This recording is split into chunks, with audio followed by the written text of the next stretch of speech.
김해 도서관에서 매월 셋째 주 목요일 오후 3시 30분에 독서 모임이 있습니다. 위풍당당이라고 장애인하고 비장애인이 함께하는 그런 독서 모임인데, 그 독서 모임을 우리 백연원 집사님이 이끌어 가셔요. 참 잘 이끌어 가시는 거예요. 엊그제 목요일 날 모였는데 책에 대해서 이야기하다가 우리 백연원 집사님이 그 내용 중에서 가장 감명이 깊은 문장이 있었다, 그렇게 얘기하시면서 범사에 감사하라, 그 문장이 너무 감명이 깊었다. 제가 한 10%를 안 읽고 갔기 때문에 사실은 그게 내가 읽은 90%에 넘는 거에 끝에 있는 겁니다. 그래서 집에 와서 그 책을 나머지 다 읽었어요. 늦게라도 읽어야 되니까. 근데 범사에 감사라는 문장이 나오는데, 배 집사님은 그 문장만 딱 잘라서 가장 그 문장이 감명 깊었다, 그렇게 얘기했는데 사연이 있어요. 사연. 17살 난 소녀가 집에서 남자친구하고 있었는데 어떤 괴한이 다짜고짜로 집에 들어오더니 야구 방망이를 갖고 휘두르는 겁니다. 남자친구는 머리에 맞아서 즉사했어요. 그 17살 소녀가 괴한한테 살려달라고 애걸복걸 하는데 인정사정 없이 내리쳐서 피 범벅이 되고 기절을 하고 말았습니다. 그러니까 괴한은 이 애도 죽은 줄 알고 유유히 사라졌겠죠. 근데 이 여자애가 죽지 않았어요. 근데 가족들이 와서 보니까 피범벅이 됐는데 다리만 멀쩡하더라. 온몸이 맞아 터져서. 그래서 10년 동안 50회에 걸쳐서 수술을 하게 된 겁니다. 그리고 한쪽 눈은 완전 실명을 하고 그런 상태가 되었어요. 이게 범인은 잡혀서 벌을 받고 감옥에 가 있는데, 이 소녀는 몸은 점점 회복이 되지만 마음이 피폐할 수밖에 없어요. 그 두려움, 그 증오, 그게 마음 깊숙한 곳에 자리 잡아서 악몽을 꾸고 사회생활을 못합니다. 직장 가도 그렇고 친구들이 점점 떠나가고요. 나중에는 가족들도 슬슬 피하는 단계. 이 소녀가 어느 날 아침에 거울을 탁 봤더니 충격을 먹는 거예요. 자기 모습에. 이게 피골이 상접해서 거기 해골이란 표현은 책이 없지만 다 죽어가는 송장, 생기는 하나도 없고 마치 죽음이라고 쓰여있는 그 얼굴이 거울에 탁 비치면서 이러다 이렇게 살다가 죽는구나. 근데 특이한 게, 이러면 엄마를 돌봐줄 사람이 없는데, 이게 효녀가 참 중요한 것 같아요. 엄마를 돌봐줄 사람이 없는데, 그래서 잊어버렸던 교회를 찾아갔다. 교회 다니다가 아마 안 다닌 것 같아요. 사실 그런 상황에 닥치면 이해가 되잖아요. 오래간만에 교회 가서 하나님 이렇게 부르는데 눈물이 막 왈칵 떨어지면서 한참 울다가 머릿속에 언뜻 생각난 게 범사에 감사하라. 이게 백예관 집사님 말한 문장이에요. 범사에 감사하라. 그 말씀이 떠오르는데, 내가 감사할 게 도대체 뭐가 있을까? 남자친구는 즉사했지만 나는 팔다리가 있고 한쪽 눈은 있고 가장 중요한 정신은 멀쩡하고, 그 생각이 들면서 감사가 마음속에 생기는데 전기가 온몸을 통하듯이 갑자기 생기가 이 아이의 몸속에서 막 생기는 겁니다. 그때 표현을 이렇게 이야기합니다. 죽었다 살아난 거죠. 감사를 통해 제2의 인생을 선물 받은 겁니다. 교회 나오고 하나님 부르고 범사에 감사하라 생각이 나고 감사 조건을 찾다 보니까 갑자기 생기가 생기고 뭔가 알 수 없는 큰 힘이 생기더니 생활이 바뀌었어요. 워낙 활달했던 애인데 그 활발함을 다시 찾고 친구들이 다시 찾아오고 이제 제2의 삶을 잘 살게 되었다. 그 내용이에요. 오늘 본문에도 보면 송축하라고 되어 있지만 이 감사에 대한 이야기, 이 감사절에 목사님들이 이 본문을 많이 선택합니다. 뭐 감사라는 단어가 없지만 사실은 다 하나님의 은혜 있고로 감사 아니에요. 하나님의 모든 은혜 감사 조건인데 1절 말씀에 보면 내 영혼아 여호와를 송축하라. 내 속에 있는 것들아 다 그의 거룩한 이름을 송축하라. 내 속에 있는 것들, 뭐 장기뿐만 아니라 마음 깊숙한 곳에 있는 거, 이 17살 난 소녀처럼 끔찍한 일을 당했는데 그래서 하나님 잊어버리고 싶어요. 근데 그 끔찍한 사건 깊숙한 속에 있는 내 영혼아, 내 속에 있는 모든 것들아, 그래도 하나님을 바라보라. 하나님을 송축하라. 하나님을 송축하라. 이 말은 하나님의 은혜를 기억하고 하나님 앞에 감사하라. 그 송축 노래라는 게 어떻게 해서 나오겠습니까? 감사가 돼서 나오는 거예요. 찬송가 621장에 지금 찬송가는 가사가 바뀌어 있는데 찬양하라 내 영혼아 찬양하라 내 영혼아 온 마음과 정성 다하여 주 찬양하라.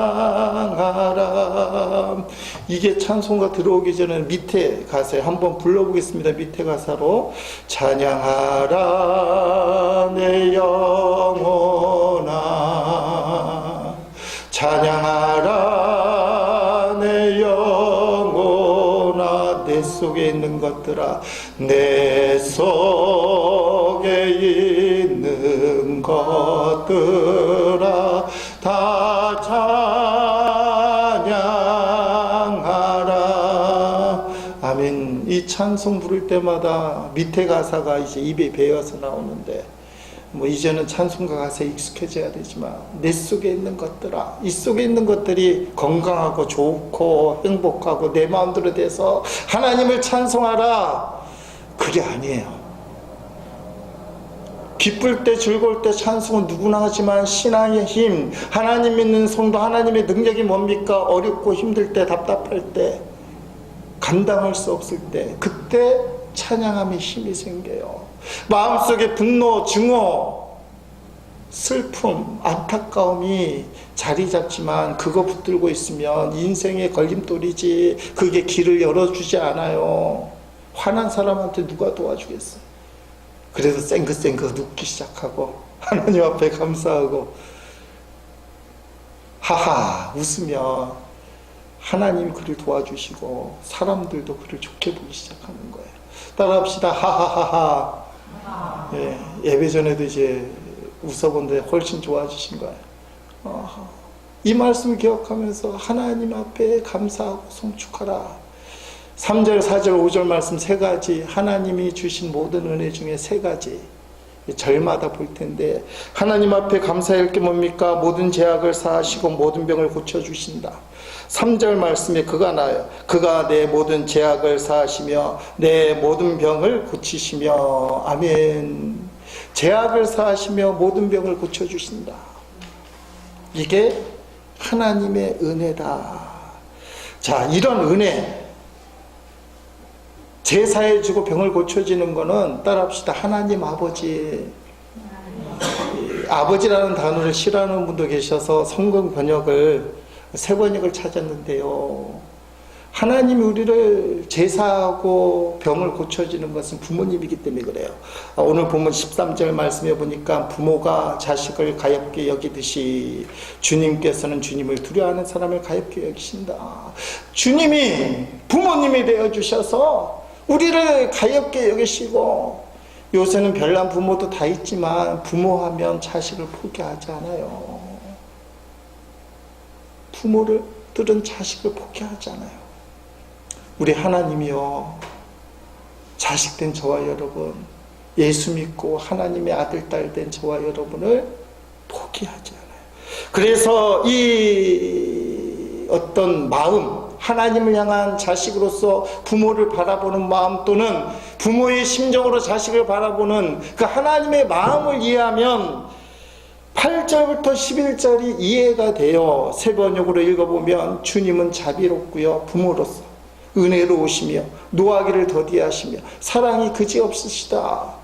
부모가 자식을 야단치고 때로는 자비가 없는 것처럼 은혜가 없는 것처럼 화를 내지만 부모의 본질은 저거예요. 자비롭고 은혜롭고 노하기를 더디하고 사랑이 그지없다. 자식에게 져주는 거예요. 두고두고 꾸짖지 않으시며 노를 끝없이 품지 않으신다. 꾸짖기도 하고요, 노를 내는 것처럼 보이지만 진짜 본심은, 부모의 마음은 두고두고 꾸짖는 게 아니에요. 성격 때문에 꾸짖지만 그러나 그게 본심이 아니에요. 부모로서는 노를 끝까지 품지 아니하신다. 우리 죄를 지은 그대로 갚지 않으시고 우리 잘못을 저지른 그대로 갚지 않으신다. 꼬마애가 아들이 가서 공을 차다 유리창을 깼는데 유리창 값이 10만 원이에요. 다 기록했다가 너가 크면 갚어. 이런 부모 없어요. 깬 건 애가 깼지만 갚기는 부모가 갚아요. 달라고 안 해요.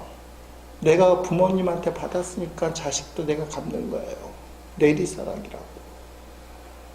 하나님이 부모님이 되니까 하늘의 땅에서 높은 같이 주님을 두려워하는 사람에게는 그 사랑도 크시다. 아멘. 이게 좀 별난 이야기지만 주님을 사랑하는 사람에게 그 사랑이 더 크다. 주님은 부모가 되신다. 이 시편은 다윗의 시라고 시작하는 위에 나와 다윗이 기록했다. 다윗이요, 표현을 이렇게 했는데 자기 삶 가운데 자식과 간 이런 경험이 있었어요.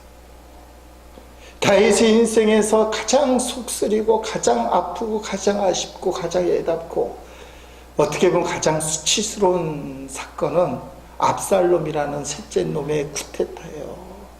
성경에 여러 가지 이야기가 나옵니다. 압살롬을 특별히 사랑하고 부인이 많기 때문에 제일 큰 아들 암놈이 압살롬의 여동생을 어떻게 했다는 둥.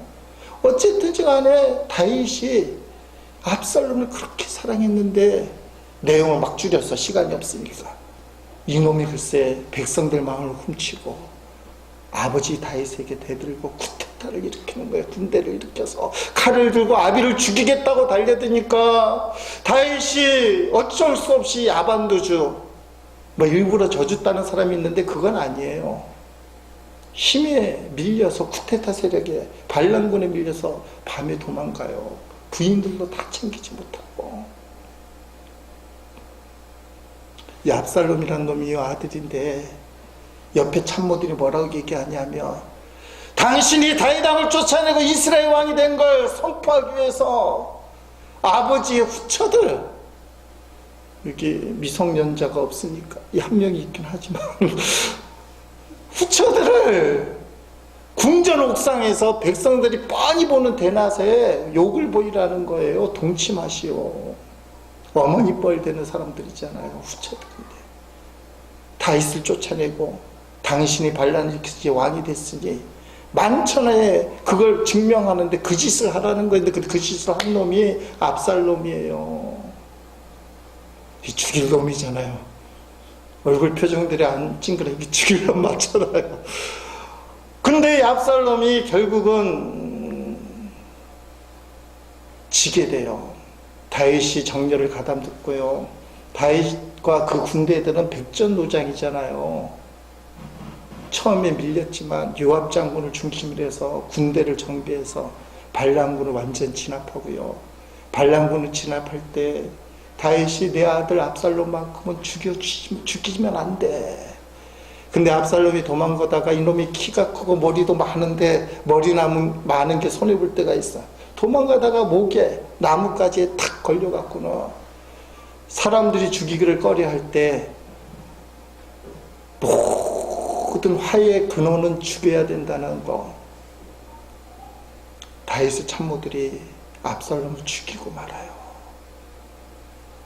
여러분, 이런 상황에서요, 다윗의 마음이 어떻게 됐을까요? 아니, 그런 죄를 놈은 아버지한테 대들 뿐이 아니라 그런 못된 짓을 하는 놈은 당연히 죽여야 돼. 우리는 그렇게 생각하고요. 못된 아버지도 그렇게 생각할 거예요. 아유, 하늘은 분명히 그런 놈 그냥 놔두지 않고 저렇게 죽어야 돼. 여러분, 다윗이 어떻게 한 것 같아요? 반란한 아들, 칼을 디미는 아들이 죽었어요. 그게 여러분 사무엘하 18장 33절 19장 2절 이어서 나오는 말씀인데요. 거기 나와요. 한번 넘겨보겠습니다. 왕의 마음이 심히 아파 문 위층 올라가서 우니라. 위층에 올라가서 울려요.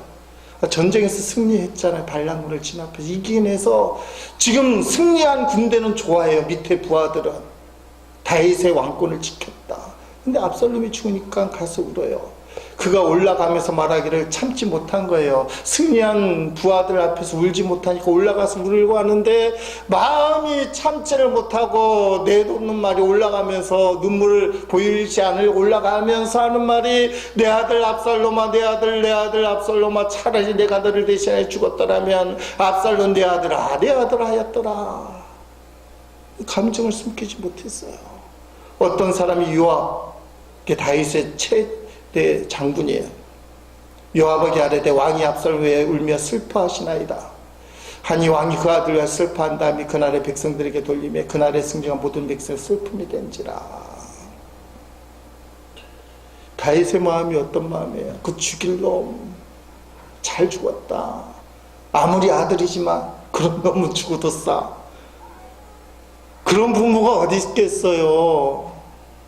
자신한테 칼을 들어대고 그 후처들을 그렇게 못된 짓을 했음에도 불구하고 아들의 죽음을 눈앞에 두고 압살롬의 죽음을 눈앞에 두고 다윗이 한 것은 주체를 못하고 내 아들 압살롬아, 내 아들 압살롬아, 차라리 내가 죽었더라면 좋았을걸.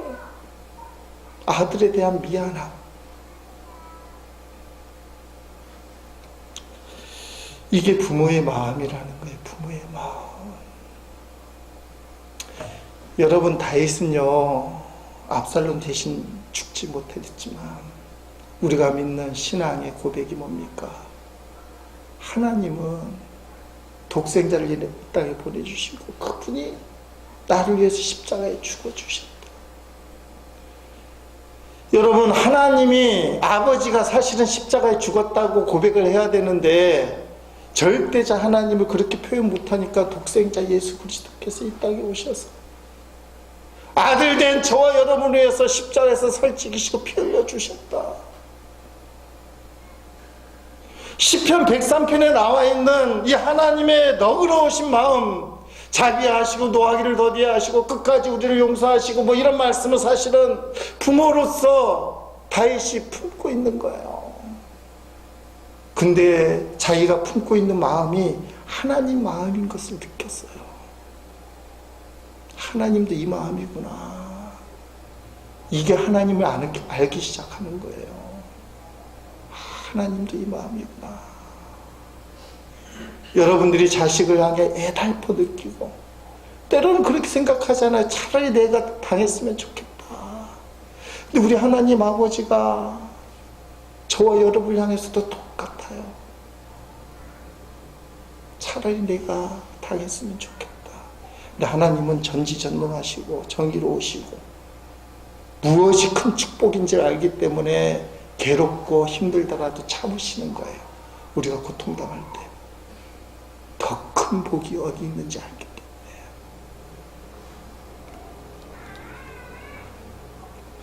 여러분, 병 고침에 대한 이야기. 주님이 병을 고친다는 능력이 있다는데 누가 그걸 부인하겠어요? 우주 만물을 만드신 하나님, 하나님의 아들 예수님이 병을 고친다. 누가 부인하겠어요? 근데 오늘날의 문제가 뭡니까? 신의 은사를 우리가 이제는 더 이상 사모하지도 않고요. 병 고치는 거 믿음으로 고쳤습니다 얘기하는 것 좀 이상하게 생각하고요. 그저 기도 좀 많이 하다가 병원 가서 좋은 의사 만나서 약 먹고 치료받고 때로는 수술을 해서 병을 고치는 거지. 병 고치는 하나님에 대해서는 인정하지만 내 병이 고쳐지는 게 주님의 뜻일까는 퀘스천 마크예요. 그래서 주님께 안 달려들고 내 병을 고칠 수 있는 의사 찾아가고 병원을 찾아가는 거예요. 하나님이 전능하시고 병 고치는 건 내가 믿지만 지금 내 병, 감기 몸살 같은 거 말고 시간 지나면 낫는 병 말고 불치병, 고치기 힘든 이 병을 고치는 것도 주의 뜻일까? 그게 고민이잖아요. 그래서 적당히 기도하고요, 세상을 쫓아가는데 오늘 말씀을 탁 붙들기를 축원드립니다. 뭐라고 그래요? 3절 말씀에 내 모든 병을 고치시며, 따라합시다. 모든 병을 고치시며. 잽싸게 아멘 하세요. 아멘. 예수님 당시에도요, 불치병, 나병에 걸린 사람이 고민했어요. 예수님이 모든 병을 고치시는데 이 나병은 그 당시로는 못 고칠 병인데 이 병을 고치는 게 주님의 뜻일까? 우리하고 똑같아요. 예수님이 병을 고치는 거 인정. 근데 내 병을 고치는 게 주의 뜻일까? 그게 갈림길이잖아요, 사실은. 그래서 주님께 적당히 기도하고 세상을 막 쫓아가잖아요, 병 고치러. 또 오늘 말씀은 3절 말씀이 주어졌으니까 보는 거예요. 마태복음 8장 1절부터 3절에 그 내용이 나오잖아요. 예수께서 산에서 내려오시니 수많은 무리가 따르니라. 한 나병 환자가 나와 저람이 이르되 주여 원하시면 저를 깨끗하게 하실 수 있나이다 하거늘. 주님께서 병 고치는 거 인정해요. 근데 내 병을 고치는 게 주님의 뜻인지 아닌지 모르겠다 이 말이에요. 그렇지만 나는 주님께 이 병을 갖고 왔습니다. 근데 주님이, 예수께서 손을 내밀어 그에게 대시며 이르시되 내가 오나니 깨끗함 고침을 받으라 하시니 즉시 그의 나병이 깨끗하게 진지라. 아멘. 성경의 말씀이 오늘 현실이 된다는 것에 대해서 거리가 있는 마음이 있어요. 그러나 간혹은 이런 말씀도 들어야 돼요. 저 나병 환자도 예수님의 전능하심, 병 고쳐주시면 인정하지만 내 병이 고침받는 게 주의 뜻인지 몰랐어요. 근데 포기하지 말아야 된다는 거예요. 주님의 뜻은 몰랐지만 주님께 묻는 거 아닙니까? 뭐라고 물어요? 주여 원하시면. 그냥 있는 대로 주님 원하시면 병 고쳐 주십시오. 주님은 모든 병을 고치신다면서. 오늘 말씀 하나님 모든 병을 고치신다면서요. 주의 능력으로 내 병이 고침받는 게 주의 뜻입니까? 물어보시기 바랍니다. 그러면 주님이 손을 대시면서 깨끗함을 받으라. 저는 지금도 그런 역사가 가능하다고 믿어요. 우리가 기도하는 이유도 그런 거잖아요. 다 고친다고는 얘기 못해요. 사실은 만약에 믿음으로만 다 모든 불치병에 고침받으면 의사가 필요 없고 신유은사가 가진 그런 사람들만 이 세상에 널릴 건데 또 그건 주의 뜻이 아니에요. 그러나 오늘 말씀 속에 하나님이 모든 병을 고치시고 마태복음 8장에 나병 환자가 주여 내 병을 고치는 게 주의 뜻입니까? 했을 때 주님이 고쳐주셨다. 제사함, 병고침, 이게 은혜라. 자, 4절 말씀. 내 생명을 파멸에 속량하시고 인자와 긍휼로 간을 씌우시며. 아멘. 자, 4절 말씀은 이 쉬운 성경 이렇게 돼 있어요. 무덤에서 내 생명을 구원하시고 사랑과 자비를 베푸십니다. 아멘. 자, 파멸, 무덤, 거기서부터 생명을 구해주셨다. 파멸이라고 표현하고 무덤이라고 표현하는데 이걸 에둘러 표현하면 따라합시다. 저주. 인생의 저주에 붙들린 사람이 있어요. 가장 큰 저주는 난 아무것도 못해. 하나님은 날 사랑하지 않는 것 같아. 내 인생은 이렇게 살다 죽어. 우리 집은 안 돼. 에이구, 애새끼들이 그렇지 뭐 쟤네들이 뭘 할 수 있겠어. 포기, 절망, 이런 게 저주예요. 2011년 9월 달에 인천 중부경찰서에 어떤 노숙자가 와서 가방을 잃었다고 신고를 한 겁니다. 술 먹고 공원 벤치에서 자다가 가방을 잃어버렸다고 하는데 노숙자가 그 가방에 중요한 게 많다는 거예요. 신고가 들어오니까 경찰들이 조사를 했는데 범인은 금방 잡혔어요. 조깅하던 어떤 사람이 이 가방을 훔쳤는데, 문제는 가방을 찾고 나서 일이 벌어진 거예요. 그 가방 속에, 노숙자 가방 속에 1,000만 원 현금, 그리고 순금으로 된 비싼 시계 똑같이 있는 거예요. 훔쳐간 놈도 놀래서 1,000만 원 현금이 있고, 여러분은 다 아는 거예요. 2011년도에 그때 사건이 이슈화가 됐어요. 그래서 경찰들이 물을 수밖에요. 아니, 당신 이게 노숙자 한다는 사람이 현금 1,000만 원, 이 순금 정품 시계 이게 어떻게 된 거냐고 했더니 자초지종을 터는데, 부모님이 수십억 대의 재산가입니다. 자산가인데 이 유산을 이 사람에게 물려줬는데요, 사업에 실패하는 바람에 사업하는 게 겁이 나서 이 사람도 장가도 안 가서 부양할 가족도 없어요. 그래서 돈을 가방에 넣고 다닌다. 그 알고 보니까요, 은행에 50억 있는 사람, 이 사람의 취미는 한 달 이자가 1,000만 원인데 1,000만 원이 나오면 가방속에 넣고 베고 자는 거, 그게 이제 취미예요. 그게 노숙자. 그래서 그 사람이 그 돈이면 떵떵거리면서 호텔이나 모텔 가서 주무시지 왜 이런 데서 잡니까 했더니, 호텔이나 모텔에 가서 자면 감옥에 들어간 느낌이 든대요. 감옥에. 그래서 공원 같은 데 자다가 낮에는 그냥 사우나 가서 자고 이런 게 편하대요. 그래서 경찰이 조치를 취했는데, 현금 가져 다니지 말고 신용카드를 써라. 그 다음에 말이 더 재미있어요. 당신 앞으로 어떻게 살 겁니까? 네, 앞으로도 계속 노숙 생활을 할 겁니다. 기사가 그렇게 끝나요. 50억이 있고요, 매달 이자만 1,000만 원이 나오는 사람이 1,000만 원 이자 나온 거 가방에 넣고 베고 자는 인생을 살아요. 근데 삶은 노숙자예요. 사업 실패에 대한 절망이 저주가 된 거예요. 떵떵거리며 살 수 있는 사람이요, 세상에 찌들어서 모든 걸 포기하고 저주에 붙들려 사는 거예요. 우리 주변에 의외로 이런 사람이 있어요.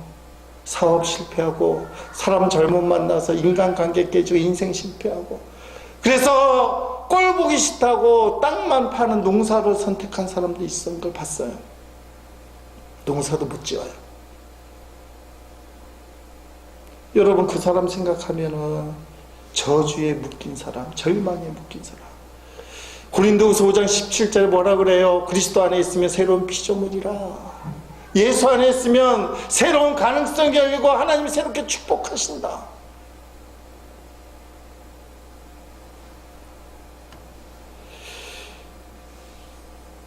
하나님께서 우리를 축복하시고 좋은 길을 열어주시는데도 불구하고 저주에 붙들린 사람은 그 길을 가지 못합니다. 옛날 삶을 그대로 얽매이게 살게 되는 거예요. 여러분, 이 저주에서 우리를 구원해주는 사건이 뭐냐? 십자가 사건입니다. 갈라디아서 3장 13절 14절 말씀이 오니까, 그리스도께서 우리를 위하여 저주를 받은 사람이 되심으로써 우리를 율법의 저주에서 속량해 주셨습니다. 기록된 바 나무에 달린 자는 모든 저주를 받은 자이다 하였기 때문입니다. 그것은 아브라함이 내리신 복을 그리스도 예수 안에서 이방 사람이 미치게 하시고 우리로 하여금 믿음으로 말미암아 약속하신 성령을 받게 하시는 것입니다. 아멘. 그리스도 안에 새로운 피조물, 예수님 믿는 사람, 하나님의 아버지를 믿은 사람은 아브라함의 복을 주셨다. 아브라함의 복이 어떤 복이냐? 창세기 12장 2절 3절에 내가 너로, 하나님이 아브라함에게 큰 민족을 이루게 내게 복을 주어 내 이름을 창대하게 하리니 너는 복이 될지라. 너를 축복하는 자에게는 내가 복을 내리고 너를 저주하는 자에게 내가 저주하리니 땅의 모든 족속이 너로 말미암아 복을 얻을 것이라 하시니라. 아브라함이 갈다 우를 따라 하나님이 복을 주셨는데, 너를 축복하면 내가 복을 주고 너를 저주하는 그 못된 놈은 내가 저주하겠다. 너는 복 자체다. 이 복을 예수 믿는 사람에게 주셨다는 거예요. 이 복을 받았으니 받고만 있지 말고 이방 사람들에게 전해라.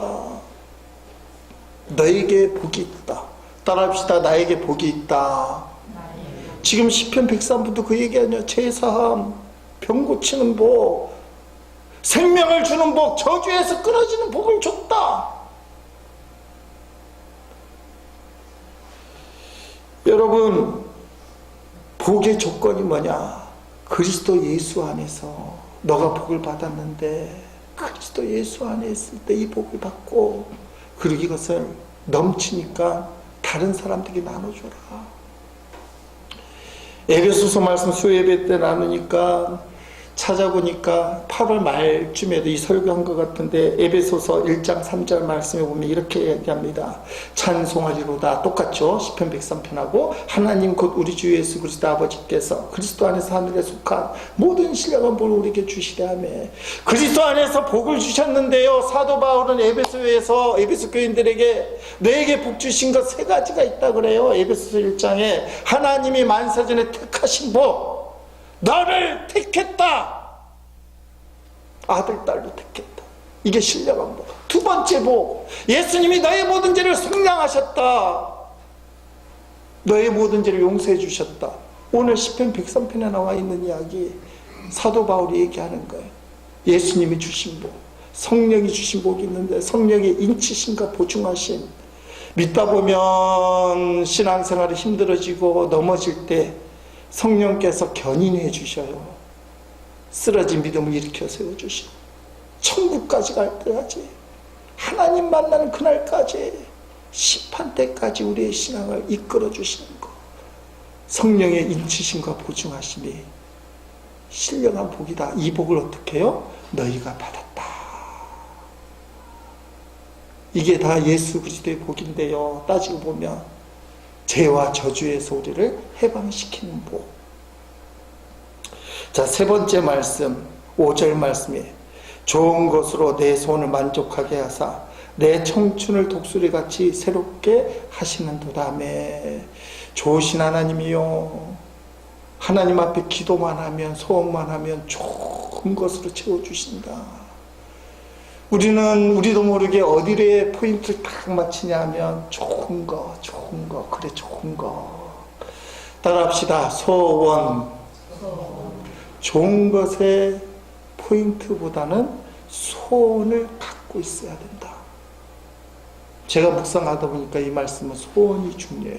우리는 좋은 것에 딱 눈이 커져갖고 할렐루야, 좋은 거 하는데, 이 소원은 좀 깊이 얘기하면 하나님의 소원이잖아요. 또 좋은 것이라는 거 앞에 나와 있는 거 다, 제사함, 병고침, 저주에서 해방되는 이런 것들.